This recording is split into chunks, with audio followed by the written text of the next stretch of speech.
guys, samahan nyo kami sa aming gala after naming bumili ng gamit ni ate.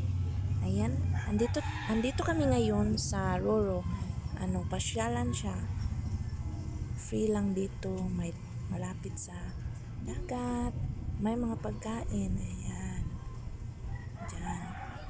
At meron kaming nakitang spot. Huminto kami dito para magpahangin. Ayan. Ang ganda ang view dito guys. Mahangin. Tapos dyan sa harapan, yung mga nakapark dyan, maraming naliligo dyan. Huminto kami saglit para magpahangin at syempre, mag-snack. Kasi nagutom kami guys. Ayan. After 30 minutes, umalis na din kami. Ayan.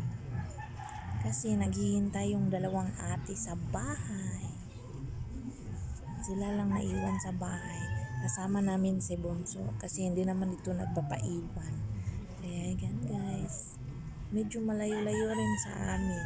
From Roro to sa aming barangay is mga 20 minutes, 15 to 20 minutes or 30 minutes. Depende pag hindi siya traffic guys. Ayan. Before, ang lugar na ito is hindi pa maraming tao, mga sasakyan lang ang nagpa-park. Ngayon, marami ng mga nagbebentang kung ano-ano, like mga pagkain, mga ukay-ukay shoes, mga dress, ganyan. Marami na dito. Kung gusto mong mag-chill-chill, pwede lang din. Gusto mo lang na magpahangin, ayan. Malaking ito. Malaking public siya na lugar.